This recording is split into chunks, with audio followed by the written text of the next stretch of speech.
just jump right into the conversation on today. So today we're going to talk about some great information. We've talked about so many different things when it relates to credit, steps to becoming your entrepreneur, steps to becoming a property owner. We've talked about so many different things, your credit score, what you need to qualify for different things, different type of loans. We talk about so much, but today we're going to actually talk about different types of homes you can own and different types of ownerships, things you can get into. So I'm going to let Miss Arkendra take it from here. I'm going to let her Yes. take it from here, and I'm going to let her Thank get you. into the conversation. Awesome. Thank you, Kayce. So I was thinking about, I said most of the questions that people ask, I try to address during this live. And one question I do get quite a bit, I know we've covered, how do you get anything from to where, how do you get your license? We've talked about, like Kayce said, credit quite a bit, how to clean it up, how to just get going. Some people ask what do I do to get started? And so I think at this point, we've cleared that. I felt like now it's time to talk about housing, just the type of housing depending on your living situation. I get the question a lot. Now I'm prepared and ready to buy, but what type of housing do you think I would need? Some people are choosing either from a townhome, a condo, a single family dwelling. Do you want that single family dwelling on a half acre lot, a small lot? I have some people that want acres. I have some of my clients that prefer privacy, but there's all types of housing, and it's just really getting down to what is it, that I actually need. So first, with a condo and a townhome, just keep in mind, for the most part, on that type of housing, there's usually an HOA. So an HOA is a separate, fee that you pay on top of your mortgage. And some people will ask, like, what is an HOA? How much does it cost? What does it take care of? So with that HOA, for the most part, it's different with each community. And it comes, you pay for it as far as sometimes it takes care of common space. Sometimes it takes care of landscaping. It takes care of some of your insurance on your condo or townhome, and it will list what it actually takes care of. So some people like that benefit of an HOA because it keeps the community up, it keeps it nice and clean. You have certain rules and regulations to follow when you have an HOA. Some people prefer that when they live in a neighborhood, just so everyone's, yard is landscaped well. It's certain places you can park your cars, things of that nature. So if you're going with especially a condo or a townhome, you have that HOA that comes into play. It really does not, HOA, it doesn't cover, because I do get this question, anything internal as far as like plumbing, electrical, appliances. Usually when people are moving from a rental into a purchase, they want to know, what does the HOA include? And then you do carry your regular uh, insurance, homeowners insurance too, that covers, depending on what type of policy you get. It covers wind, fire, but it covers those outside damages that are outside of your control. So with the condo and townhome, just remember, more than likely you will have an HOA, which is an additional amount that you pay, because those HOAs can be 100, 200, 300. I've seen them in the thousands. So it really, you really have to check and see what it covers. So that comes with a condo or townhome, and sometimes also with a single family. If you're in the neighborhood, you have those HOAs. If you don't have an HOA, that's okay. Some people don't like the restrictions with their housing, and so they'll look for more of a single family. On any size lot, or if they prefer a lot of space, just think about the maintenance. And usually we've shared this before. It comes down to the maintenance between the two homes. If you want to go condo or townhome, where you have some, it doesn't cover everything, but you have some maintenance things that are taken care of. Or if you prefer a single family. Another difference is space. You know, how much space do you want to have? With condos, always remember, with a condo, it's all one level. Some people prefer that. If it's a health issue, or if it's a retiree, or just someone that says, I just want everything on the same level. Just remember, with a condo, it's all one level. A townhome, you have 2 stories, and either you have 1 bedroom down, 2 up, or sometimes all of the bedrooms up. And then the difference between existing and new construction. So with an existing home, is more like a single family dwelling. There is more maintenance to take care of. You have to figure out, we've said this before, who's cutting the yard, who's taking out the trash. Just some of those maintenance items that you have to take care of would be up to you. I do have people that ask me a lot about, well, what's the difference between if I just buy a brand new home versus an existing? And it's always a great question. And so now you're seeing, as far as pricing, existing homes are almost or sometimes the same price as new construction. And so it's like, what's the real difference? Well, it just comes down to, I always explain, on an existing home, it's just like a used vehicle. Some people come in thinking, okay, this is a new house, and it's not a new home. It's just like if you go out and buy a car, if it's a 2009, a 2014, if it's older than 2009, you're going to have some wear and tear on that vehicle, with the engine, the transmission, all of those components and parts. Well, it's the same with the home.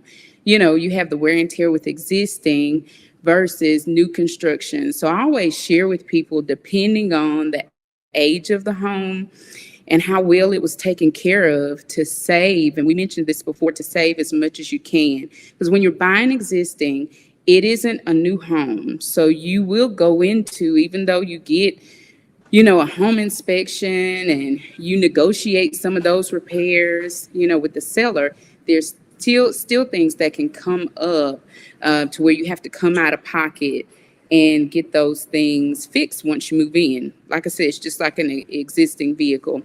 So with new construction, keep in mind, you are walking into a new home, but it's just like a new car.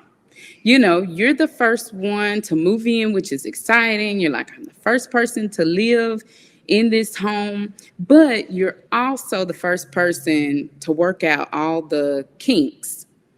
And so sometimes you'll move in and it's great, everything works fine, but you have to realize there's things that come up with new construction as well. And some people always ask, while under contract, can you get a home inspection on new construction? And this is just a sidebar, you can. On new construction, you can get a home inspection too. But those are just the different types of housing and what's the difference for, which is like a condo, townhome, existing, and new construction. Also, keep in mind, with existing and new construction, is your close time, the amount of time it takes to close on your home. So with existing, you usually close in 30 to 45 days is usually customary. So that's a little faster process when you're purchasing an existing home. It closes a little faster. When you're dealing with new construction, Usually, depending on if it's a condo or a townhome, if you're starting from dirt, it's a single family home. That could take a little longer. It could be a 6 to 9 month process. And people will ask, when do you close? Do you close when you first go into contract? Do you close 3 months, 6 months down the road before it's finished? Well, the beauty of new construction, you close once it is finished and you get what's called a certificate. The builder gets the certificate of occupancy. So, say if it's a 6 or a 9 month bill, you will not close until that certificate of occupancy is released by that 6th month is finished, or if it's promised within 9 months. And those are estimates. So I always remind people of that. When you're dealing with new construction, you get an estimate on the completion time. But when you're dealing with new construction, it does give you some time to kind of slow things down. You can pick some of your finishes, some of the things that you would like to have in your home versus an existing, and it gives you time. I've had some clients, they've had time to save even more money. If you have 6 to 9 months, that gives you more time to plan and see where you want to get your appliances, go and pick out furniture. You can save more money. Even though you're already approved, you can still work with your lender on improving your credit during that time even better. But there's some things that just slows down with new construction that you can do. But I often hear now people say, well, existing is just as expensive as new. So it just depends on your time frame of when you would like to close. But it just really comes down to the maintenance, if you prefer an HOA or not. And like I said, just keep in mind, usually your HOA neighborhoods, they're just a little cleaner by nature. There's rules and regulations that you follow. Those HOAs, they cover a few things versus a neighborhood that doesn't have one. So I hope that helps. I think you've helped a lot. You just broke it down for everybody. And I think if you didn't have understanding, well, now And I you know do have a mine. great understanding. You should have a great understanding of what Miss Arkendra just broke everything down for us today. Is there anything else? I have a question for you. Um, can you hear me? I have a question for you. Yeah. Okay, so I can hear you. okay, I just wanted to make sure. How will lenders evaluate my mortgage readiness and make loan decisions? Okay, how will they evaluate your loan readiness? So, one big way they determine how much mortgage you can take on. I know people remember what happened in '08 when the market crashed and there were foreclosures. Some people lost their homes. So, what has been done up until this point is checking your debt to income ratio heavier, just making sure you can afford to make those payments.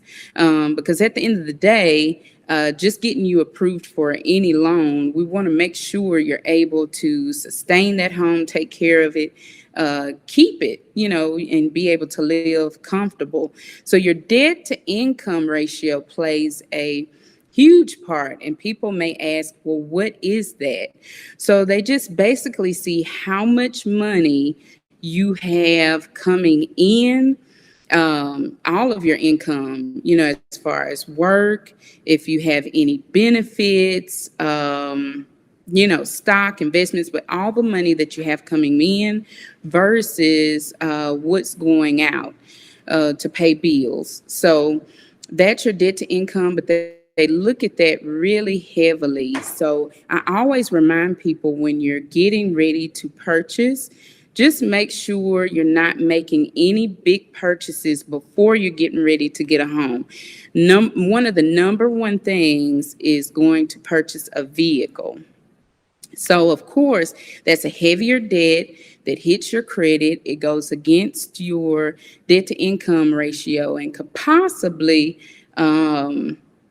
set you back some to where you're not ready to buy, because they look at how much money you have going out versus coming in to determine how much your mortgage payments will be. And then I do Mhm. have some people, once they find out, what they can, how much they're financed for, doesn't mean you max that amount out. Right. I'll have some people, they'll know how much they can purchase, and if they'll stay a little bit under that just to make it comfortable, because at the end of the day, you want to love where you are, you want to keep your Right. home, you want your family to enjoy where you are. So that's the goal, but that's how they Right. determine how much home. There's other factors, but that's the main thing is your debt to income ratio. You have to really Right. watch it. Right. Because, typically people say once they get a new house, they get a new car. So, we want to make Yeah. sure we know we talked about longevity a couple weeks ago. We talked about longevity. So we want to push that. I think we have another question. This, Miss Allen looks like said, at this point, do you think the interest rates will drop or continuously increase? And I always say, I'm not a financial analyst, I'm not a lender, but just talking with some of my colleagues and being out in the field, they are saying that it will increase just due to the inflation right now. But until we see it, they're saying it's going to go up. And I have seen, just based on my closings, that it's went up from last year up until now. So it is going up. So the thing you have to watch with that, as the interest rates go up, you have people to ask, and I've mentioned this before. They'll say, I'm just going to wait until the market crashes. I will wait till that really good deal comes. And so, I get it. You want to buy low and sell high, but you also have to watch your interest rate too, or it will become just a swap out of money. You get a good deal on the home that you purchase, but if you have a high interest rate, did you get anywhere? So Right. That's how they a lot of with the cars now, buying cars, it's like, "Oh, I'll give you this," but then you go back and look and they making their money on the back end. But okay, so right. in your opinion, and this is her opinion when I asked her this question, in your opinion, is it a good time to purchase or should we hold off? Is another question. Yeah, so it really depends on your situation, because we talked about this some, I think, last week. Is it a good time to purchase? So, first, with real estate, it's always a good time if you're going to put your money into real estate. It's just looking into those auctions, what existing homes are available. You have some, everything is negotiable, but it just depends on what market you're in. I am starting to see it soften just a little, but it really depends on, like, if you have for example, if you have a home to sell, you do want to, sell on the high end when the market is good, and possibly buy later if you can, if you want to rent and buy later, or just go into a new home at this point and purchase another home. I do have some of my buyers, they are renting right now, which is fine, and they want to get away from under their rent. So that's another thing that's pushing them. Once their that rental agreement terminates, they're looking for housing instead of paying so much in rent. So there's different factors that determine whether it's time to buy or not. And I say it's, put your stake in the ground with real estate, because you'll always, I have found when you're looking for that Right. perfect time, I mean, we It's always, never a I do the perfect same time. with, I'm making a big decision. It's Yes. just, does it always come at a perfect time? Right. No, it doesn't. And what happens is, if you're just waiting on, let me wait until the market is perfect. Let me wait until the interest rates are just, there's going to be something. So you have to just decide when, set your goal, and do it. Because if not, you'll just continue to talk yourself. What happens is, you kind of talk Right. yourself out of it. At that point, Right. you'll say, well, the interest rates are high, or, the homes are selling fast, the home prices are high, new construction is taking too long to, get, and you could just go on and make a list. But you have to just decide where you are. Right. Like I said, meet with your lender, establish some goals, and start from there. But as far as when to buy, Yes. it's always a good time to purchase real estate. Always a good time. It's never really a right time to do it. When you make Right. big decisions, you're always gonna go Yeah. back and forth about it. And so Yeah. whatever you feel God is telling you to do that. Do that. And so make sure you do have also everything you need to be able to sustain what you do in that, because we want to make sure you guys are having things for longevity, generational, and that you're able to keep your real estate properties. So I see we're having some more questions, but we have to let Miss Arkendra go. She I did. I did want to answer her okay. last Okay. question, because that was one that I did want to touch on. And I Okay. apologize, I left that off. So she asked, "Can you talk about auction homes?" And so Okay. I did want to mention that, and I'm glad you brought that question up. So just keep in mind, people ask me about auction homes and foreclosures. That's usually the first thing people will ask about, that's looking for a good deal, or buy low, sell high. So just be careful on a foreclosure home. What you want to make sure of, usually those are as is, so you don't have an inspection period or a way to back out.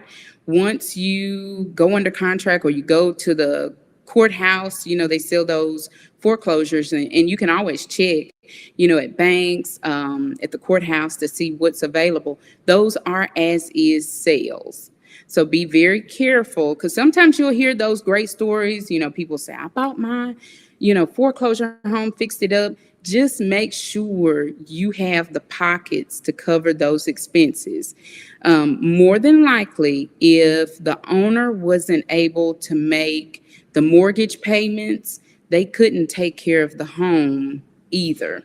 So you could run into plumbing issues, electrical, appliances that don't work, something may be wrong with the roof, the foundation, but those big ticket items may be in need of repair. So keep in mind, if you find a foreclosure, tread light, because it is yours once you purchase it. And then sometimes with those foreclosures, they have clauses with them to where the owners can come back and purchase that home within a certain amount of time. So be careful on foreclosures, and have the money to cover the maintenance and those expenses, because it's not always a fairy tale to where you get a good buy and everything is fine with the home. On auctions, so auctions are with those, it's still an as is sale.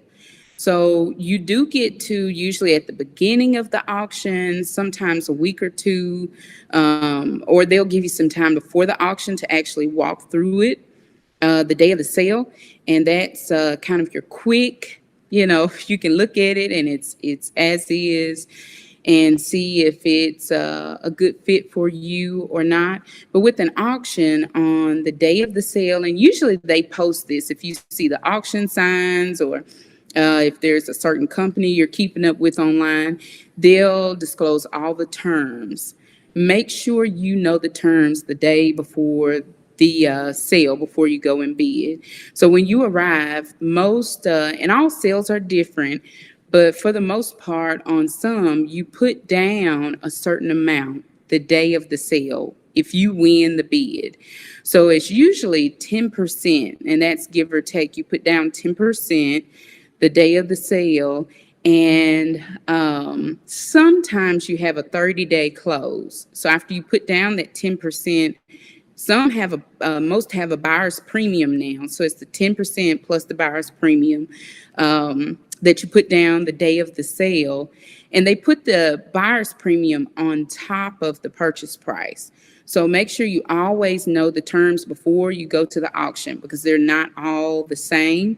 Once you put that money down, like I said, it's as is, you don't get it back. And within 30 days, you close, just like you would on any other property.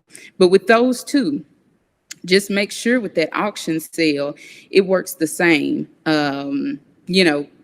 You could have maintenance things that come up, and, taking it as is, by the time you go through it, it could be some things that need to be repaired. So you have to be careful on those two, but it's an as is sale. You go and bid, but the main thing is always know the terms of the sale before you go. Awesome. Thank you so much for all the great advice and wisdom on today. Arkendra, she just came and laid it plain and simple out for us today and gave us all the different things we need to know. So if you did not, it was a lot of information. So I encourage you to go back, watch the video again, and make sure you like, invite, and share, and let people know this great information, because I know it was a lot to digest. So I know you're going to have to go back and watch it again. But as always, we appreciate Arkendra for coming on with us every Monday at 12:30 Central Standard Time for the Earth is Your Real Estate Property with Apostle Amos Howard and Arkendra Johnson. If you can give them your information one more time before we log off, I would greatly appreciate it. Yeah, so thank you so much again. I always enjoy hanging out with y'all on Mondays, and give me a call.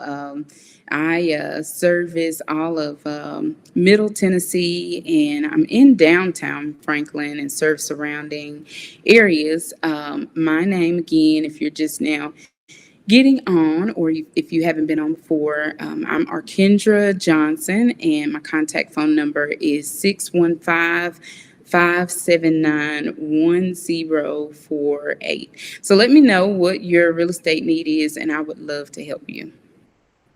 Well, there you have it. She is your gal. So if you want to connect with her, make sure to reach out to that number she just gave you. As always, we appreciate you guys for connecting with us.